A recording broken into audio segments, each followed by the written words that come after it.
Jo, potřebovala bych kapesní. Je teprve středa. Ty co jsi to utratila? To moje kapesní, ne. Ano, ale na týden. Na co to potřebuješ? No, tak teď už radši na nic. Co budeš dělat? Začnu si hledat jinou, kde jim tohle nebude vadit. Jo, jasně. Už si to nějak neuvědomuju. Škoda, že nejsi. Prosím tě, nech nás chviličku o samotě, ano?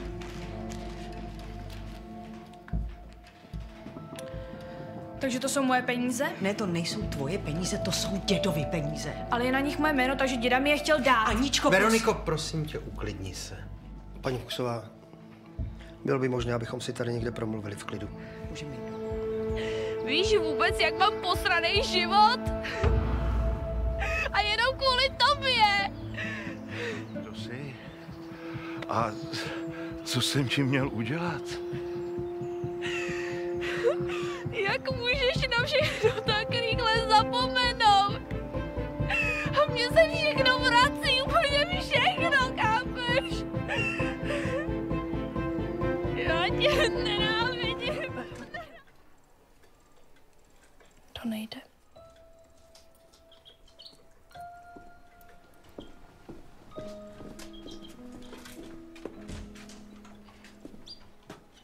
Ne.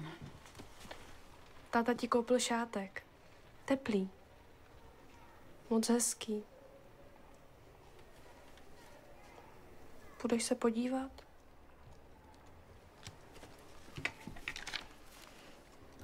Za chvíli přijdu.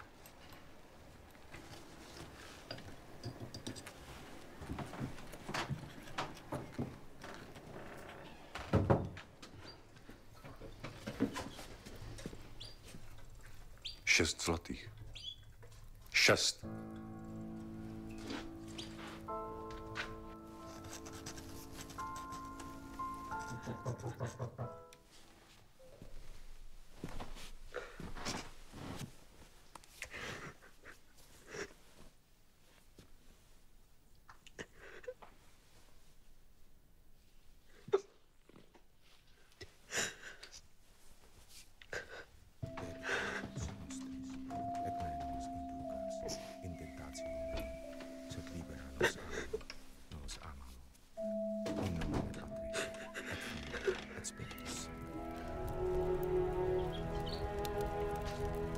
Viděl jsi, že máma měla ráda prvosenky?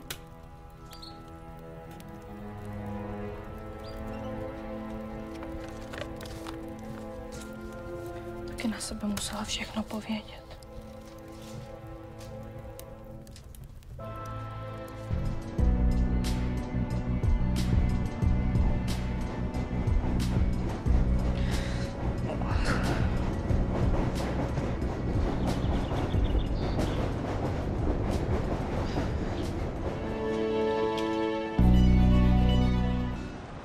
Rony nás předevčírem vyrazil.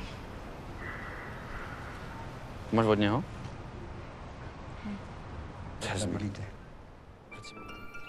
Pane doktore, já jsem v 9. měsíci a nevím, jestli všechno, jak má být. Mám strach. Dobře, uděláme se. Hele, můžu ještě na chvilku ven? S holkama. A máš po šňůře, holčičko. Igore, sundej z těch zvonků. Jo. A pojďte už nahoru. Tati, nazdar. Prosím tě, ty nemáš klíče. Utekli. Pryč, nejsou. Dobrý večer, paní učitelko. Dobrý večer, paní učitelko. Máme na sebe dneska štěstí, vidíte. To je v pořádku, to je k nám. Neřvi. Promiňte, prosím vás. Neřvi, zbudíš celý barák. Jdeme, pojď. Jo, já jdu. Ahoj, strejdo. Ahoj, Barunko. Ahoj, dědo. Co tady děláš? Já jedu za kámošema do Všetice. Do Všetice? To bude hrát pražský výběr. No a starý hadry taky. Ty neznám, ale jestli hrajou s Michalem, tak musí být dobrý. A poslíš vaši o tom vědí? Naši? No. Jo, já jsem jim to napsala na lístek. Kam vůbec máte namířeno vy dva?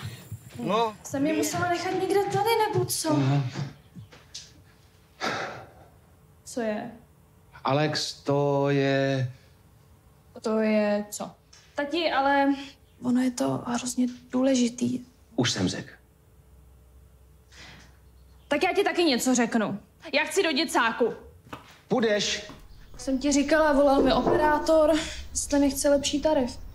Hele, přestaň si ze mě dělat srandu. Nedělám.